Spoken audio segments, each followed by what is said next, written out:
The day I laid my husband to rest, I felt more than just his body was leaving with him. It wasn't only the crushing weight of grief that choked me, but a frozen dread in my chest, a suspicion moving among the flowers and the soft whispers. Because while everyone else wept, I saw something that turned my blood to ice.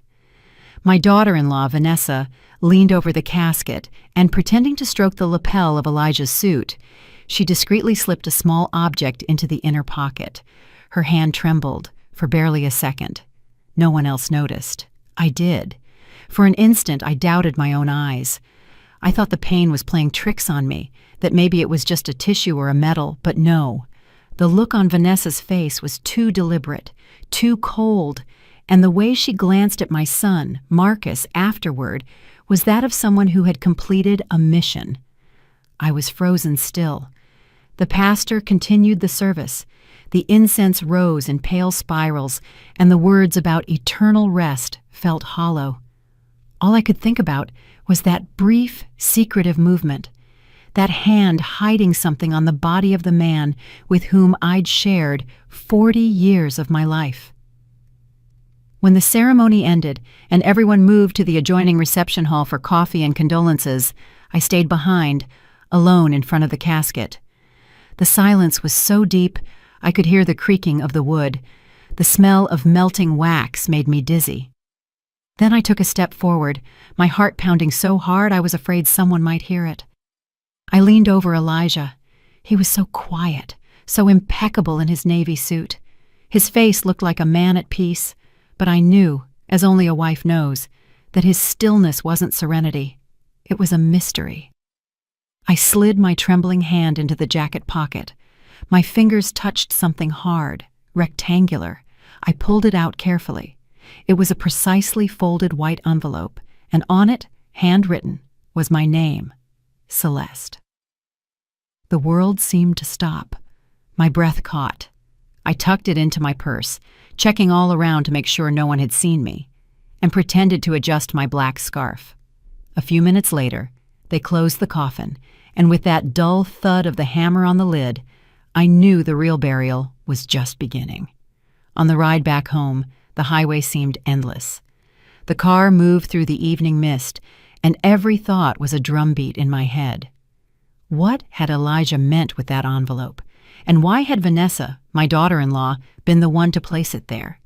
Was it a message from him or a trap from her? I didn't want to open it yet. I clutched it against my chest as if it contained the voice of a dead man. When I arrived, I put my purse on the dining room table. The lights were off, the house silent. Everything smelled of fading flowers and emptiness. I sat in the chair where Elijah used to read the newspaper, and only then did I open the envelope. Inside was a sheet of paper folded in thirds and a small, dark metal key. The letter was short, written in my husband's firm handwriting. Celeste, if you are reading this, it means I couldn't do it in person. What you believed was yours never was. Trust no one. Sometimes the closest love is the one that wounds the deepest. I read those lines over and over, as if I could find the soul they had stolen from me between the words. The paper smelled of wax and earth. And the key gleamed with a dull sheen, as if guarding centuries of silence. I didn't sleep that night. Every shadow in the house seemed different. Every corner carried a weight it hadn't before. The wind banged against the windows, and memories crept in with it. Elijah's laugh, his smell of tobacco, his youthful promises. I had loved him with every part of me, and yet now I doubted everything. When the clock struck 3 in the morning, I got up. I couldn't bear the uncertainty anymore. I took the key, placed it on the table, and observed it under the lamp's light. It was old, with the number 47 etched on the side. It looked like a safety deposit box key. And then I remembered. Weeks before he died, Elijah had said something strange. If anything happens to me, don't look for answers at home. At the time, I thought he was raving with fever, but now those words stabbed me like a knife. He knew something, and Vanessa did too. The next morning, my son Marcus called me. "Mom, how are you holding up?" "Fine, son, as best as can be expected. Vanessa and I are coming over later. We want to talk to you." His tone was kind, but there was an unease in his voice that I couldn't quite define. "Of course," I replied. "I'll wait for you." I hung up, and my hands closed around the key. I felt a current of electricity run through my body. For the first time since all this began, I didn't feel like a victim. I felt alert. And although I still didn't know what that key hid, I knew I wasn't ready to share it with anyone. Because sometimes, when you reach into the past, what you find can be more terrifying than the silence itself. And I was about to open a door that would change my family's history forever. The morning light entered the window grayly, as if the sky also doubted what it should illuminate. That morning, the silence in the house had a new weight. The empty space beside the bed, the gap in the closet where his coat used to hang, the scent of cologne still lingering in the air. Everything was a cruel reminder that Elijah was gone. And yet I felt him everywhere. In the clock that marked his rhythm of life, in the books he had underlined, in the coffee cups that still held his prints. But most of all, I felt his absence wrapped in questions. That key, that letter, that sentence written in his hand. What you believed was yours never was. I sat down at the dining room table, where the morning light fell directly onto the paper. I read it again. Every word seemed heavier than the last. The cold metal of the key burned between my fingers. The etched number, 47, spun in my head like an impossible riddle. Mid-morning, Marcus and Vanessa arrived. The sound of the doorbell startled me. Only 2 days had passed since the burial, but their visit brought me no comfort. It brought me anxiety. Vanessa was the first to enter.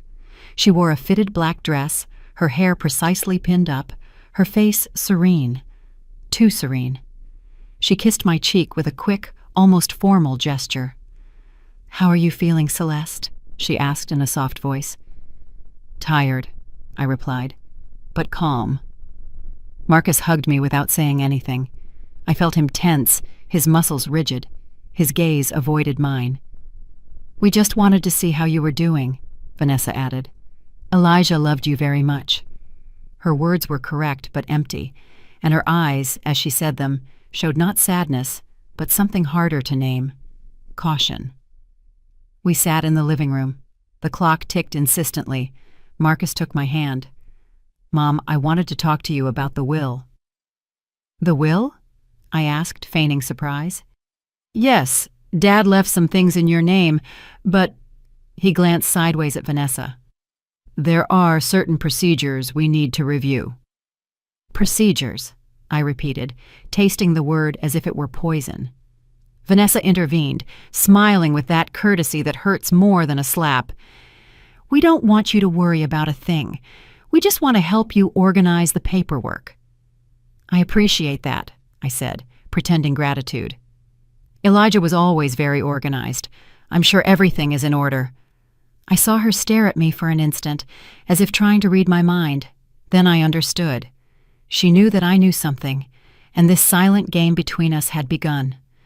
When they left, I closed the door and rested my forehead against the wood. My heart was pounding, as if trying to warn me that something was coming. I went up to the bedroom and opened the drawer where I had stored the letter. I took out the key and looked at it again.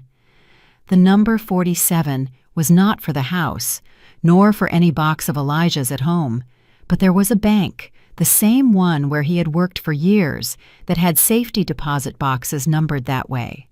I decided to go the next day. I felt nervous, but also strangely alive. After days of mourning and silence, I finally had a purpose. The next morning, I put on a gray coat, pinned up my hair, and took the city bus. The ride was long and noisy. I looked out the window at the streets, which seemed different, as if the world had distanced itself from me a little since Elijah left. When I arrived at the bank, the security guard at the entrance recognized me right away. "Good morning, Ms. Thacker. I am so sorry about Mr. Thacker," he said respectfully. "Thank you, son. I need to inquire about a safety deposit box." I went to the counter. The employee checked the records. "Do you have the key and the authorization document?" I took the key from my purse. The woman took it, looked at it, and raised an eyebrow. Box number 47, in the name of, she checked, Elijah Thacker. She asked for my ID, and after a few minutes, she led me to a private room. My heart was pounding in my chest. Every step along that carpeted hallway seemed like an echo of my own breath. The vault door opened with a metallic sound, and the employee left me alone. I inserted the key into the lock. It turned smoothly, as if it had been waiting only for my hand. The box slid out. It was small, discreet. Inside was a brown folder, a sealed envelope, and a black and white photograph. I took the photo first. Elijah was in it, younger, his arm around a woman who was not me. She had large eyes, a serene smile, and a familiar look that disoriented me. I didn't know who she was, but something about her face felt painfully known. I opened the envelope. Inside was a different will from the one Marcus had shown me the day before. The document was dated 1 month before his death. I read each line slowly, and my breath shortened with every word. I, Elijah Thacker, leave Serena Harper as the primary beneficiary of my assets. Serena Harper. That name did not exist in our family or our history, or so I thought. At the bottom, the signature was authentic, without crossouts, without a doubt. Elijah had done it voluntarily. I felt a mixture of anger and confusion. Who was this woman? A mistress? A long-lost relative? A business partner? And above all, why had Vanessa put the key in the casket? I left the bank with shaky legs, put the papers in my purse, and walked aimlessly through the streets. The city went about its business, indifferent to my storm.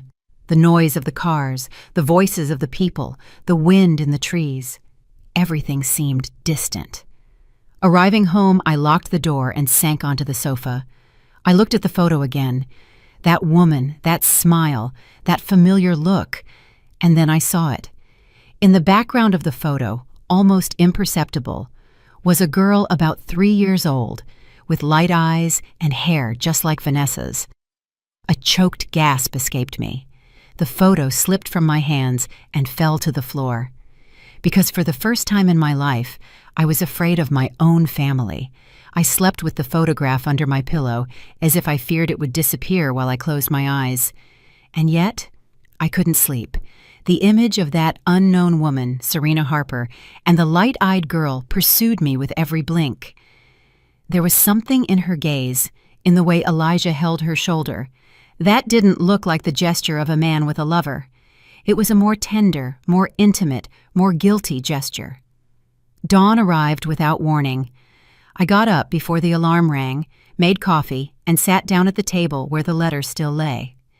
The coffee steam rose slowly, as if the air also knew that this day would change something in me. I spread the documents on the tablecloth, the will, the photo, the letter. Elijah's signature was real, and the date undeniable. 1 month before his death. If he had left everything to that woman, why had he never told me?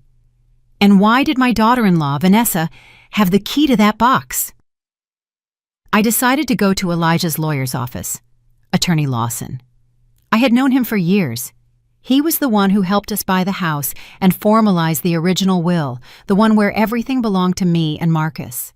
When I arrived, the lawyer greeted me with a courtesy loaded with discomfort.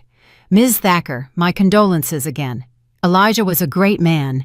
"He was," I replied with a thread of a voice. "I need to speak to you about his will." "Of course. I have a copy here." He opened a filing cabinet and pulled out a green folder. "It says here that his assets would pass to you and your son in equal shares." "And what about this one?" I asked, placing the document I had taken from the bank onto his desk. The man adjusted his glasses and read it in silence. His face changed. "I haven't seen this before. Do you recognize the signature?" "Yes," he said after a few seconds. "It is your husband's, no doubt, but what? This document was never filed here." I knew in that instant that someone had been pulling strings. Elijah had made this will in secret, and someone else, probably Vanessa, had wanted to make sure I never found it. Attorney Lawson, did you know a woman named Serena Harper? I asked. The man hesitated. The name rings a bell, but I don't know where from. Maybe from my husband's past? Could be. Elijah had many contacts, although that name... He frowned. Wait, check this. He checked an old filing cabinet, one with dust and yellowed labels. He pulled out a folder. Here it is. More than 30 years ago, Elijah signed a child support agreement in the name of Serena Harper. A chill ran through my hands. Child support? For whom? For a minor, that woman's daughter. The silence became thick. My heart began to pound fiercely. A daughter? I asked, barely breathing. Yes, but the girl's name is crossed out. It seems it was intentionally erased. My eyes filled with tears. I couldn't believe what I was hearing. My husband, the man who slept beside me for 40 years, had a daughter with another woman and kept it from me his whole life. I left the office staggering, as if each step weighed a decade. The street seemed noisier than ever, full of voices that cut through me. I walked aimlessly until I ended up in front of the cemetery. The gate was open. I entered. The air smelled of earth and faded flowers. I stopped in front of Elijah's grave. The marble was still clean, the wreaths drying in the sun. I rested my hand on the headstone.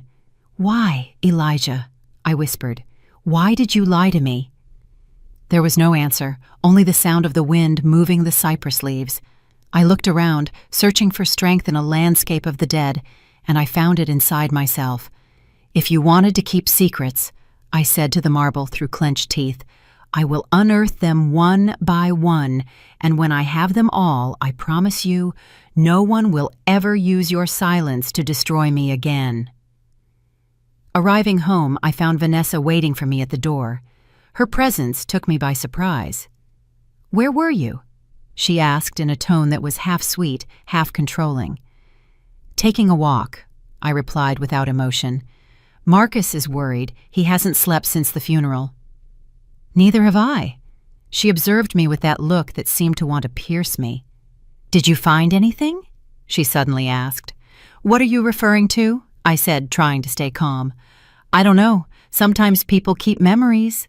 Elijah had many. I didn't answer. Her words were carefully measured, but her intention was clear. She knew I had opened the box. You know, Vanessa, I said softly, there are things you think you know about people, but time always has a strange way of showing us what we didn't want to see. She smiled. That's true, Celeste. Time reveals everything.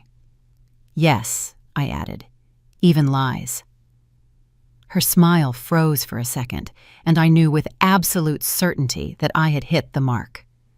That night, I couldn't stop looking at the photo. Elijah, Serena, and the girl. I observed the little girl's features again, the shape of her chin, the curve of her eyebrows, the defiant look. They were the same ones I had seen in Vanessa. The same sparkle, the same shadow in the eyes. My heart jumped. I brought my hands to my face, horrified. It couldn't be, but it was. Everything fit. The letter, the key, Vanessa's attitude, her presence in Marcus's life. It wasn't coincidence. It wasn't fate. It was a plan that had started before I even knew who she was. I closed my eyes and prayed, not for forgiveness, but for clarity, because something told me that what I was about to discover would not only change my life, but could cost it. The mind has a curious way of protecting itself. When something hurts too much, it hides it under layers of routine. That morning, I tried to pretend everything was normal. I made coffee, opened the windows, put on soft music. But there was no way to muffle the noise the truth was making, pounding inside me like a broken clock. The photo was on the table, staring at me. That 3-year-old girl with the same glint in her eyes as Vanessa watched me from the past. I didn't need a DNA test to understand. I knew it the instant I looked at her. Vanessa was the daughter of Serena Harper, and Elijah, my husband, was her father. I remained still for a long time, letting the certainty sink in.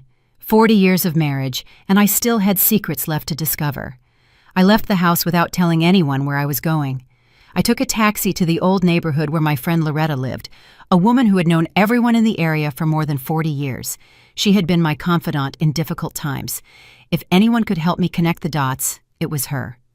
Loretta received me in her robe, her gray hair tied up, and a look of concern. "Celeste, goodness, you look pale. What happened?" I sat on her sofa and told her everything, from the letter in the casket to the photo, including the will and the visit to the lawyer. She listened without interrupting, her hands clasped over her knees. When I finished, she looked at me with something between pity and fear. "Serena Harper," she repeated. "Of course I remember her. Did you know her?" I asked, feeling my heart race. "She lived 2 streets down from your house many years ago. She was a pretty woman, reserved, and Elijah helped her, or at least that's what he said. She was a seamstress. Your husband would bring her orders from his office, but there were rumors." My throat tightened. "What kind of rumors?" "That she had a daughter, and that the father was, well, you know who." "Elijah," Loretta lowered her gaze. "I never confirmed it, but they moved away suddenly. People said he bought her a house on the other side of town." I stayed silent. The words floated like knives, suspended in the air. Serena, the daughter, the house, it all fit. Upon returning home, Vanessa was waiting for me. I don't know how she did it, but she always appeared right when I least wanted her near. She was in the garden, watering the plants with a fake smile. "What a lovely morning, isn't it, Celeste?" she said without looking at me. "Depends on who you ask." She put down the watering can, dried her hands, and observed me with a calm, too calm expression. "Is something wrong?" "Only that I was thinking about your mother." The expression on her face changed for barely a second, but it was enough. A shadow crossed her eyes. "My mother?" she asked in a low voice. "Yes, Serena Harper." The smile completely vanished. The silence became dense. I could hear the lemon tree leaves falling one by one. "So you know now," she finally said. "You didn't intend to hide it forever, did you?" She didn't answer. "Only until I finished what I came to do." Her tone was cold, measured, but charged with something deeper, resentment. "Your father," she began to say, "my father was a coward. He abandoned my mother when she needed him most. She got sick. She died without a dime, and meanwhile, you and your son were living surrounded by luxury, parties, trips. Do you know what it's like to watch your mother sewing until her fingers bled just to pay the rent, while the man who gave you life was toasting at a restaurant with his legal wife?" I couldn't answer. My lips trembled. She continued, each word a lash. "That's why I approached Marcus. That's why I accepted his love. Not for him, for justice." "Justice," I whispered. "Or revenge. Sometimes they are the same thing." I felt a pang in my chest, but not of guilt, of rage. Rage at Elijah for his silence, for the way his sin had germinated inside my own house. But above all, rage because Vanessa had used my son, my grandson, my entire family as an instrument of her revenge. "What was it you put in the casket?" I asked. She smiled ironically. "A memory." "What kind of memory?" "A photograph of my mother, so that wherever he is, he never forgets who he destroyed." I was speechless. The clarity of her hatred was more terrifying than any threat. There were no tears, no trembling, only a bitter peace on her face. "And what do you expect now?" I asked her. "Nothing from you. I already had what I wanted." "What?" "To see him dead and to see you confused." That night, I locked myself in my room. I was afraid, not just of her, but of myself, of what a wounded woman was capable of doing. Because although her story moved me, I couldn't forgive her for what she was doing to Marcus. He was innocent. He was a blind man, raised among appearances. I looked at myself in the mirror. The woman staring back had a pale face, tired eyes, but a new light in them. A determination I didn't remember ever feeling. I took the journal Elijah kept in his desk drawer. I had seen it 1,000 times but never opened it. This time, I did. Between the pages, I found a note written in faded ink. If Vanessa ever returns, do not confront her with hatred. She does not know the full truth. Serena did not die from my abandonment. She died because of what she wanted to hide. My skin crawled. I reread it, incredulous. What did he mean by that? What did Serena hide? And why did Elijah think his daughter would return? I realized that pieces were still missing from this puzzle, and that Vanessa was not the only one with secrets. Hatred mixes with fear, and fear with the need to know. And I couldn't stop myself anymore. Because when a woman discovers that she has lived a life built on lies, she no longer seeks comfort. She seeks truth. And I had a feeling the truth still had more to show me. I didn't sleep that night. Every time I closed my eyes, I saw Elijah's face and Vanessa's cold gaze mingling in the same dream. The man I loved for 40 years had brought his own punishment into the house, wrapped in beauty, in feigned sweetness, in measured words, and I, fool that I was, had received her with open arms. But no more. Something inside me had awakened. A voice I didn't know, firm and sure, repeated tirelessly, "This time, you will be in control." I made coffee at dawn and waited. I knew Marcus would stop by to see me before going to work, as he did every Monday. I needed to see him. I needed to look him in the eyes and recognize how much damage they had done to him and how much was yet to come. When he arrived, he hugged me warmly. He didn't seem like the adult son he was, but a lost child seeking comfort. He had dark circles, slumped shoulders, a muffled voice. "I don't understand what's wrong with Vanessa, Mom. Since Dad died, she's been different, distant." "Maybe she just needs time," I said, measuring my words. "We all process grief in different ways," he sighed. "Last night, I heard her talking in her sleep. She was saying strange things, names I don't know." "What kind of names?" "Serena, Elijah, and something about what he owes me." My heart skipped a beat, but I hid it. "It's probably just dreams. You know, stress." I hugged him and stroked his head like when he was a child, but deep down, I knew I couldn't keep everything from him. Not yet. Not until I had proof. That morning, I made the hardest decision of my life. To play the same game as Vanessa, to disguise the truth, act calmly, smile while the fire grew beneath the table. If she wanted a war, she would have it, but on my terms. I started with something simple, inviting them to dinner over the weekend. I told them I wanted to thank them for being with me during these sad days. Vanessa immediately accepted, feigning sympathy. "Of course, Celeste. It will be nice to share a family meal again." Her smile didn't fool me. Behind it was a dark glint, a satisfaction that gave me chills. But I didn't show it. I looked at her with the same smile that grandmothers use when they already know everything and are just waiting for the right moment to speak. The days before the dinner were dedicated to planning. I discreetly contacted Attorney Lawson. I asked him to come to the house that night with the documents I had found in the bank and a copy of the original will. I also asked him for something else, to bring a handwriting expert. I didn't explain why. I just told him, "Trust me, attorney. What you are about to witness, you won't forget." And he, without fully understanding, agreed. The evening of the dinner, I set the table with ritualistic precision. The white china, the silver cutlery, the glasses Elijah used only on special occasions. Every detail had a purpose, every gesture a hidden meaning. When the clock struck 8, I heard the doorbell. Vanessa entered arm in arm with Marcus, dressed in an elegant black gown. She looked like a novel's grieving widow. "What a warm home you have, Celeste," she said as she took off her coat. "Thank you, dear," I replied sweetly. "I'm glad to see you in good spirits." We sat down to dinner. The atmosphere, though cordial, was charged with tension. Marcus tried to keep the conversation light, but Vanessa constantly interrupted him with calculated phrases, with innuendos disguised as affection. I watched her in silence, noting how her eyes darted toward the drawers, toward the corners, looking for something. While pouring the wine, I felt it was time.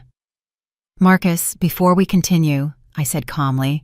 "I want to tell you something." He looked at me, worried. "What is it, Mom?" "I just want to thank you for being such a noble son. Not all men have the strength to face what you are about to discover."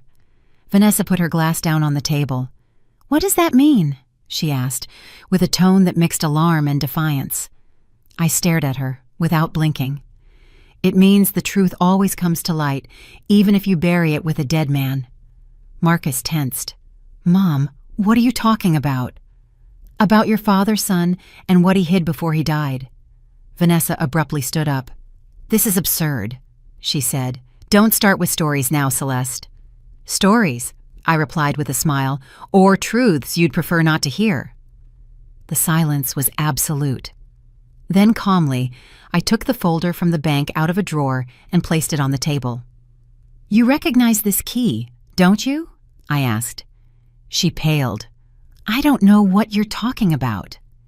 "It was the key you put in the casket, the same one that opened this box." Marcus looked at me, bewildered. "What key, Vanessa?" She didn't answer. "In that box," I continued, "I found a will.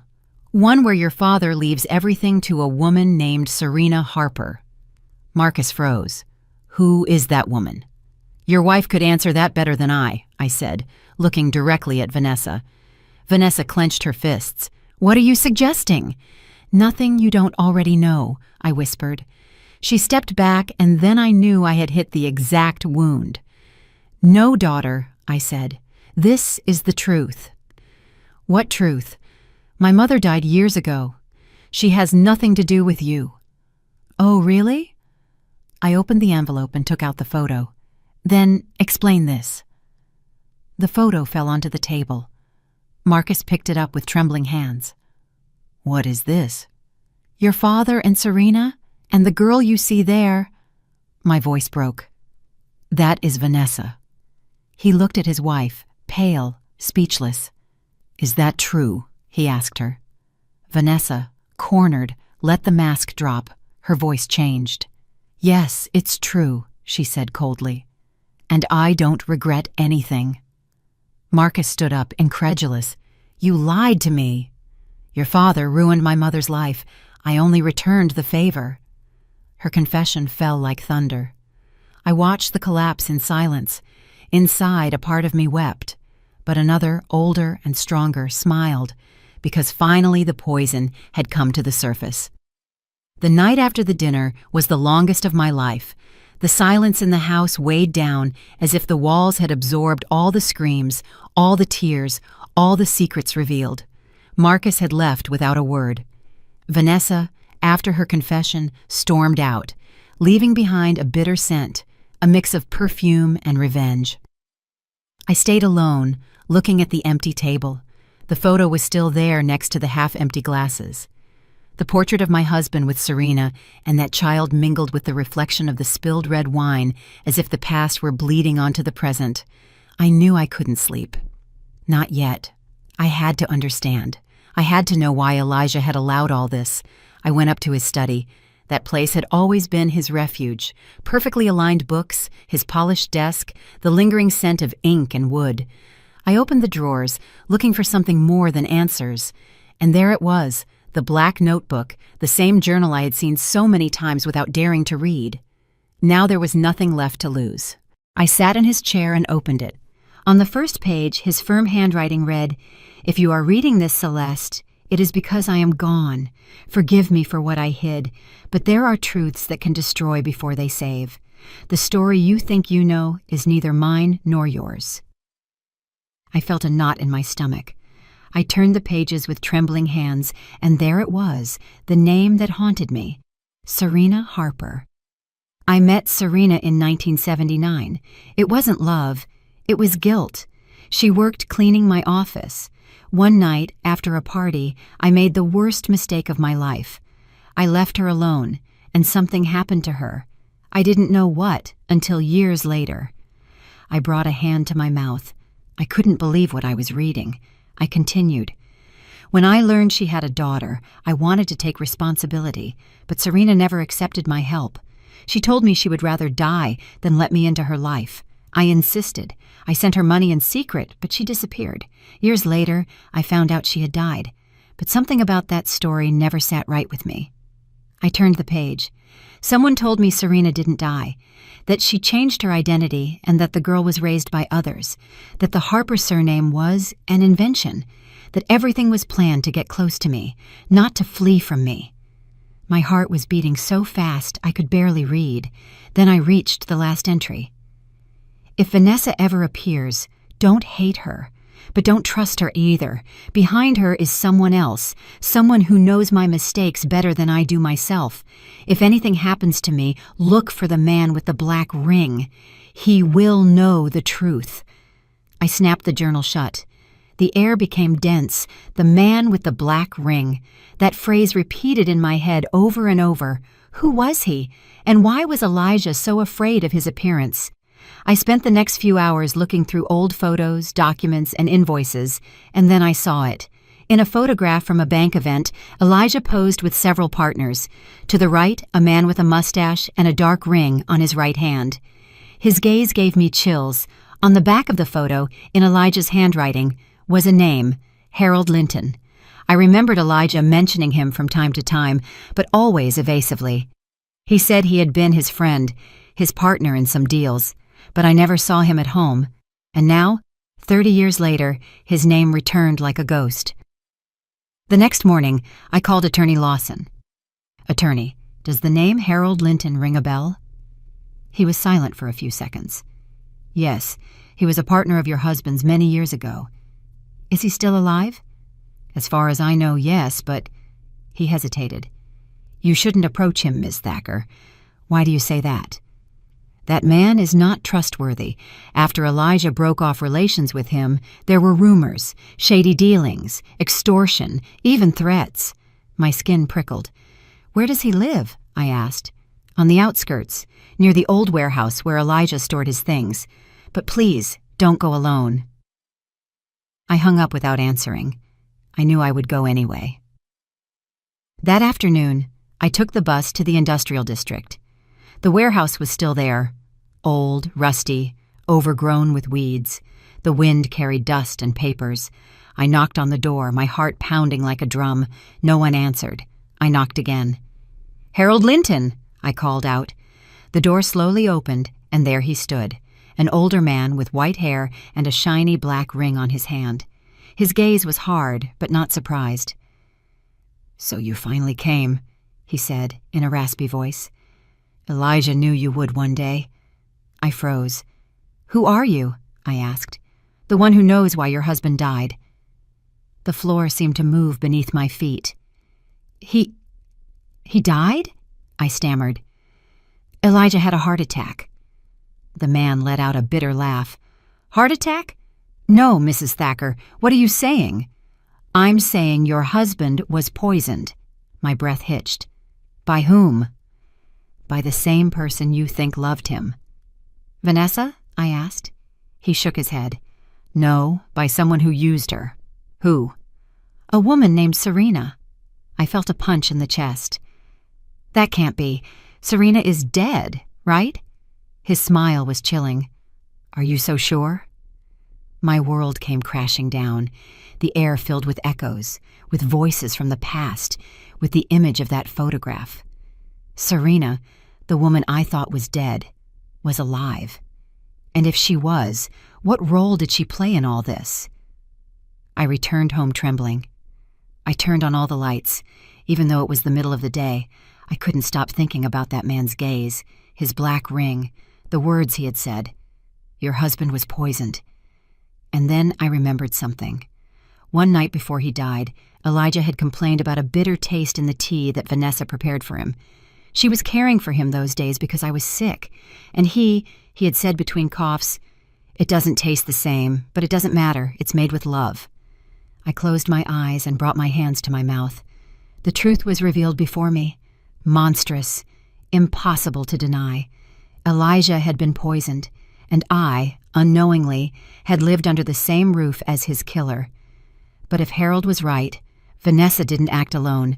Someone else was pulling her strings from the shadows. Serena, alive, still waiting for one last revenge.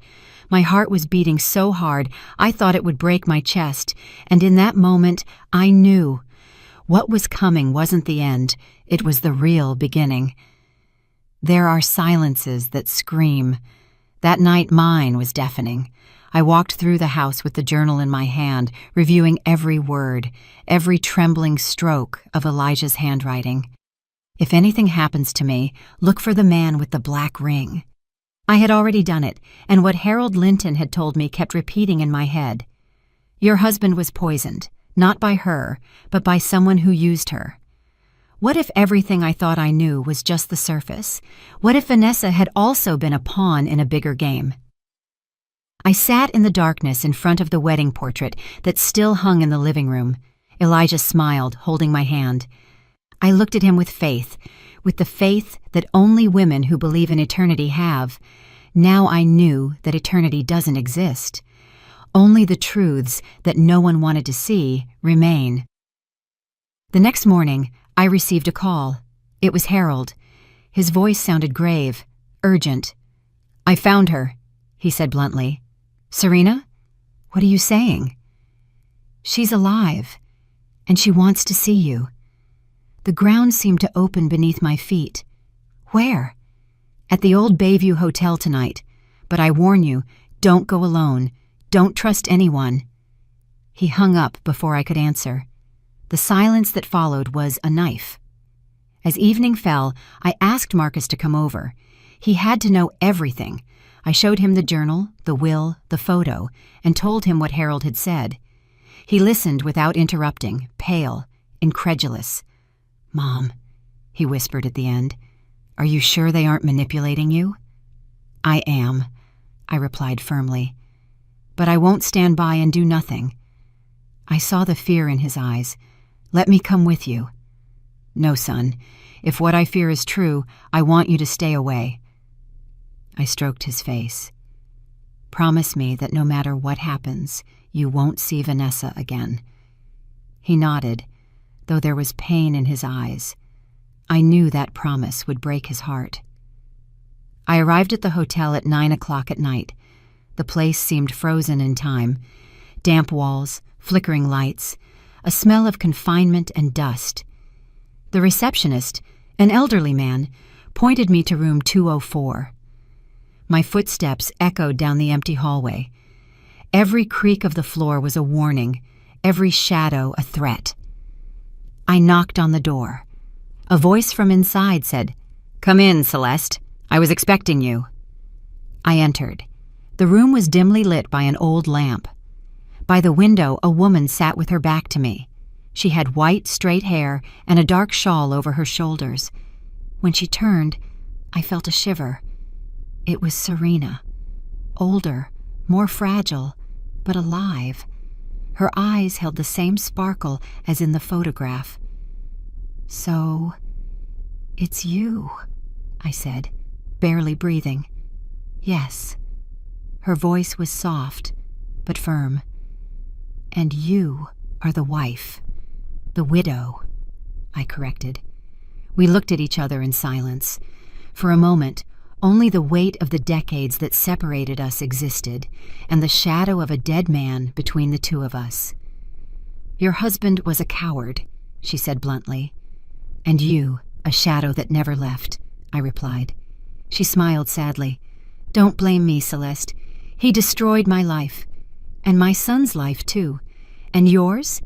What did you gain from all this?" "Justice," she whispered.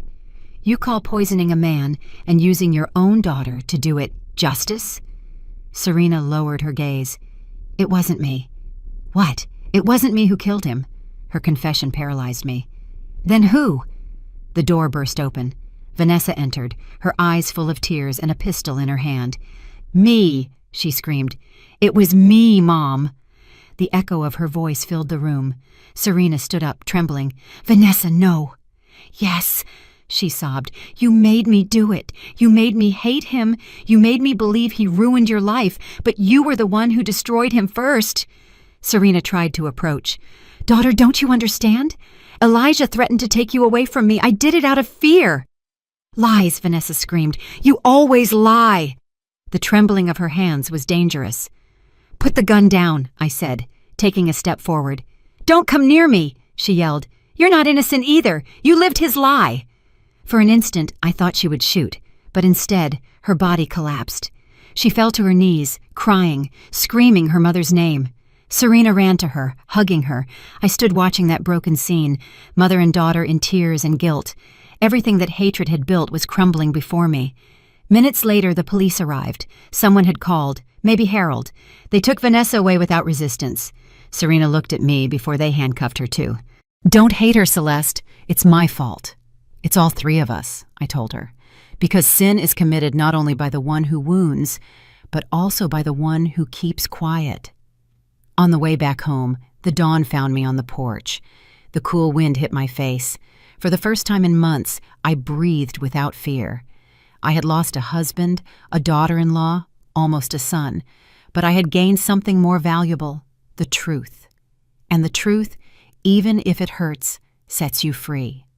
I took Elijah's journal one last time. On the last page I wrote, "Sometimes justice comes not with screams, but with silence. And forgiveness is not for the one who asks for it, but for the one who no longer wants to carry the weight of hatred." I closed the notebook. The sun began to rise, painting the walls of the house gold, and I felt that finally, after so much pain, I could rest. 6 months have passed since that night at the hotel. Sometimes I still wake up to the sound of Vanessa's scream in my ears. Sometimes I think I hear the shot that never went off because I contained it with my voice, with my presence, with the only thing I could still offer, my compassion. Since then, time has taken its course, but my life changed forever. The garden has bloomed again, though not the same. The wind smells different, and every corner of the house holds an echo of what was. There isn't a day that I don't look at Elijah's portrait and wonder if, in some corner of the afterlife, he watches me, repentant. I have learned that truth does not arrive when we look for it, but when we are prepared to bear it. And I, unknowingly, had spent my whole life preparing for that moment. Vanessa was sentenced to 20 years in prison, not for the murder. The forensic report never definitively proved the poisoning was fatal, but for fraud, identity theft, and document manipulation. Serena, her mother, was also charged, although due to her advanced age and health condition, she is under house arrest. Marcus, my son, was never the same. The day the police took his wife away, he fell to his knees in front of me. "I don't understand, Mom," he said, his voice broken. "Why? Why all of this?" I hugged him, and I didn't know what to answer, because deep down, I don't fully understand it either. Hatred is a silent inheritance. It is transmitted without words, like a shadow passing from one generation to another. And sometimes, when you don't stop it in time, it ends up devouring everything it touches. Marcus decided to leave the city. He calls me once a week, but his voice sounds distant, tired. I don't blame him. His soul is broken, and every word of mine reminds him of the pain he tried to bury. I also thought about leaving, to abandon this house, this neighborhood, this country if necessary. But then I understood that fleeing is not healing. Healing is staying, facing the echo of the past and learning to live with it. So I stayed. I have dedicated my days to restoring the small things that used to give me peace. Painting the walls, caring for my plants, writing. I have filled entire notebooks with my story, not for me, but for those who come after. I want any woman like me, a wife, a mother, a grandmother, who feels her life crumbling because of a betrayal, to be able to read my words and know that survival is possible. 2 weeks ago, I received a letter. It was from Attorney Lawson. Inside, a yellowed envelope sealed with Elijah's handwriting. My heart leaped. It read, "Celeste, if this letter reaches you, it is because the truth has come to light. Don't seek to forgive me, just to understand me. I never loved Serena as I loved you. It was a mistake, one I dragged my whole life. But when I found out I had a daughter, I wanted to help, even if in secret. I never imagined that attempt at redemption would destroy us. If there is anything after death, I hope to see you there to tell you with my own lips what my cowardice prevented me from saying in life. I loved you. Always. Elijah. I read that letter over and over until it was soaked with tears. I didn't forgive him in that instant, but I understood something that freed me. Love doesn't always save, but forgiveness does. Forgiving him wasn't justifying him. It was letting go of the weight that was sinking me. Sometimes, when evening falls, I go out to the porch with a blanket over my shoulders and look at the horizon. The sky takes on that orange and violet color that Elijah loved so much. And although I know he is gone, sometimes I talk to him anyway, in a low voice. I tell him about the garden, about the rose bushes that bloomed again, about the birds nesting in the old lemon tree. I tell him that I miss him, but that I no longer need him to breathe. The first time I could say that without feeling guilt, I knew I had finally healed. I also think of Vanessa, of her eyes full of rage the last day I saw her. I don't hate her. I know her story was written by others before she could choose. She was a child of abandonment, of resentment, of silence, and those are cruel parents. I sent a letter to the prison, not to reproach her, but to tell her that hatred is inherited, but it can also be broken. I wrote to her, "You were raised in the shadow, Vanessa, but you can still learn to see the light. Not mine, nor your mother's, but your own. When you find it, you will understand that you were not born to destroy, but to heal what the past stole from you." I don't know if she read it. I don't know if she will ever answer me, but I needed to write it, because there are wounds that only words can heal. Recently, the lawyer visited me again. He brought another safety deposit box in Elijah's name. I didn't know whether to open it. I was afraid to start the cycle of pain all over again, but I did it. Inside were 3 things: a photo of the 3 of them, Elijah, Serena, and Vanessa as a child, a small silver cross, and a note that read, "If you read this, it is because everything has come to light. Thank you for taking care of everyone, even those who didn't deserve it. Forgive my silence. Now you can live without me." I didn't cry for the first time. I just smiled with a strange new peace. It was as if Elijah's soul had finally let go of my hand. That night, I slept profoundly. I dreamed of him, not on his deathbed, nor as the man who lied to me, but as the young man who took me dancing in the rain the day he proposed. In the dream, he looked at me and said, "That's it, Celeste. Everything has been paid for." I woke up with tears, but also with relief. The price of the truth had been high. I lost my husband, my son, my daughter-in-law, but I gained something I thought was impossible for decades. My freedom. The freedom to be me, without fear, without appearances, without lies. The freedom to look back without bitterness and forward without expectation. The freedom just to live. I am Celeste Thacker, and this was my story.